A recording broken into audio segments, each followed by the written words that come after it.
Unit 10, problem post number 1, Parabolas. Be sure to fill out your pre-score, number 1 through 5, assessing your ability to graph and identify the key features of parabolas before watching this video. This video's guest of honor will be a mage with a staff. It looks like he's got some magic coming out of his staff too. Pretty cool.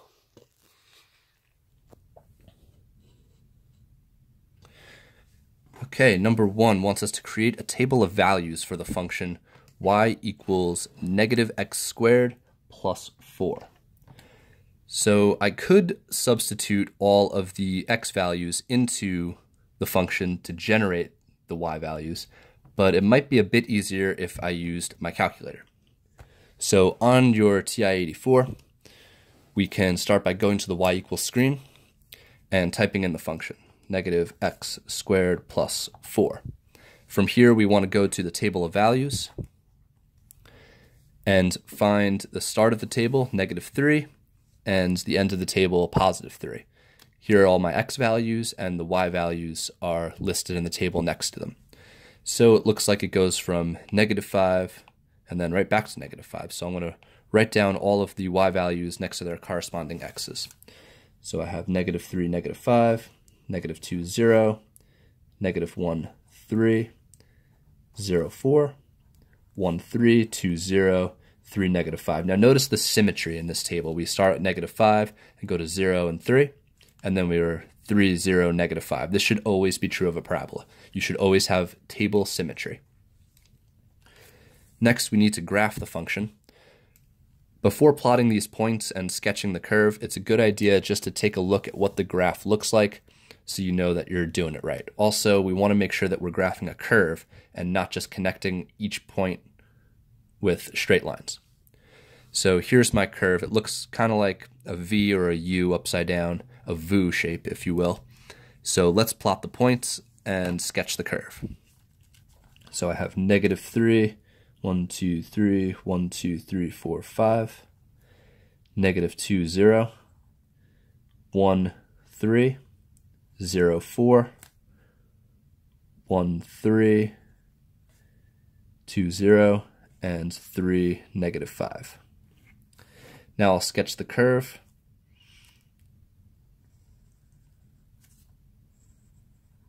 And I'm not drawing lines from point to point. I want to make sure I get as V-shaped as possible.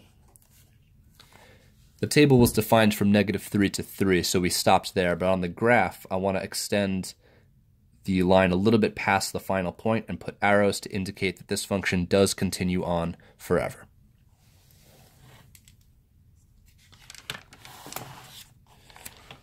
Number 3 wants us to state the domain and range of the function.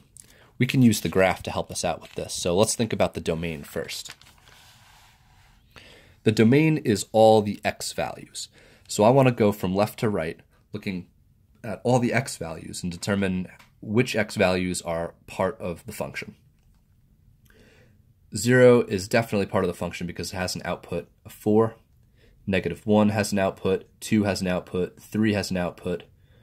Negative 4 will have an output as long as this keeps extending on to infinity, which it does.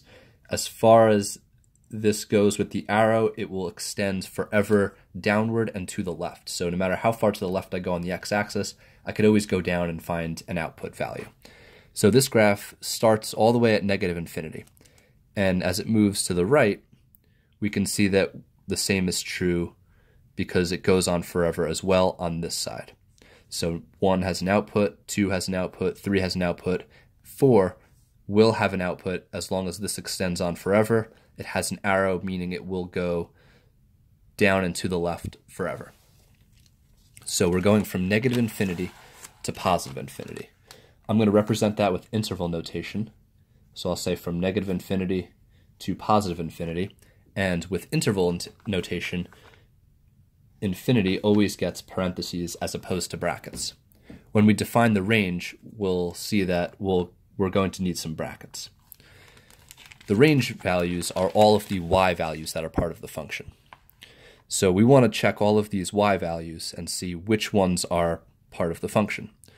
So going down, we start at 0. We have inputs that give us an output at 0. At -1, our function exists. -2, our function exists. And we can go down forever. And these arrows indicate that the function goes down forever. So even if we go all the way to -infinity, we'll find some output values. So the function goes all the way down to -infinity as far as the range. If we try to go up, there's an output there's an input that gives us an output of 1. There's an input that gives us an output of 2. There's an input that gives us an output of 3.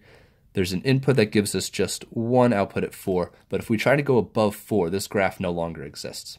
There is no point on this graph larger than 4. So 4 is our cutoff. That's where the function stops. So we go from all the way from -infinity up to +4, including +4. So I'll list out my numbers from -infinity to 4.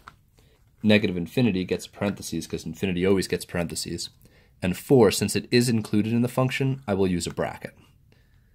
So we're stopping at 4, but 4 is included in the range. We can produce this 4, so we will enclose it with a bracket to let the reader know. Number 4 wants us to state the intervals of increase and decrease. So checking our graph again, we can use that to help us find out where this graph is increasing and where this graph is decreasing. We're going to use interval notation again because it said it wanted intervals, and we will be stating the x values, the x intervals, where this graph is increasing and decreasing. So looking at our function, we know a graph is increasing as long as it is going up from left to right. So the left half of this graph is going up as we look from left to right. So this arrow means it goes for forever to the left, so from -infinity all the way until we get to this x value, which is 0. This point right here where it stops increasing and then changes over to decreasing, this is the value x equals 0. So from -infinity to 0, our graph is increasing. So we'll be increasing from -infinity to 0. I'm going to put a parenthesis on the infinity because infinity always gets parentheses in interval notation. The 0, however, will also receive a parenthesis. I don't want to include 0 in this interval because at x equals 0, this graph, this function, is neither increasing nor decreasing. This is the changeover point. So when we start our decreasing interval, we're starting at x equals 0, the high point, and then we're going to start going down from left to right, all the way to infinity. So from 0 to infinity, not including the 0, because that's the changeover point. We don't want to include that in our interval. And all the way to infinity. So we will be decreasing from 0, not including 0, because that's the changeover, to infinity. Okay, number 5 says, sketch the axis of symmetry and write its equation. So symmetry means it's the same on both sides. So the axis of symmetry is going to be the part that cuts the parabola in half, where the left side could reflect right over and map onto the right side. So this axis of symmetry will come right down through this spot right here. I'm making my lines a little bit jagged just so we can see them, because it's right on the y-axis. This is the y-axis. The y-axis is actually serving as the axis of symmetry. So I've sketched the axis of symmetry. There's tape here. That's why my pencil is not writing. That's frustrating. But it can just keep going forever. I'll do it above the tape, up there. So that will be my axis of symmetry. Now for the equation of the axis of symmetry, this is a vertical line. Vertical lines always have the equation x equals whatever x value we're passing through. So as we follow this vertical line, as it crosses the x-axis, we're hitting the x value 0. So the equation of this axis of symmetry will be x equals 0. So I've sketched the axis of symmetry, and the equation will be x equals 0. Number 6 would like the coordinates of the vertex. So I'll set up my room for a coordinate pair.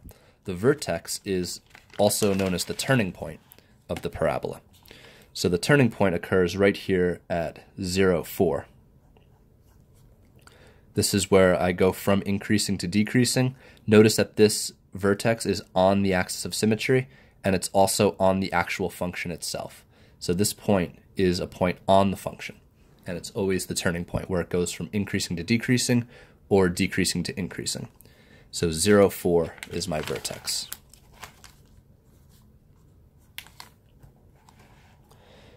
Lastly, I want to state the X-intercepts.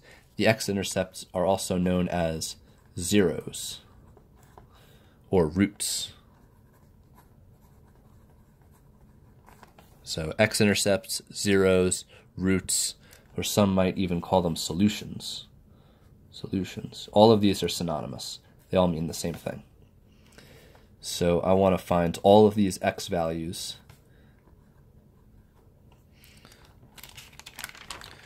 The X-intercepts are where the graph crosses the X-axis. So here's my X-axis, and I notice I have 2 points where the graph crosses at -2 and at +2. So these are my roots, or my solutions.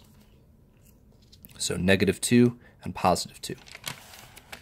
So X equals -2, and it is also equal to +2.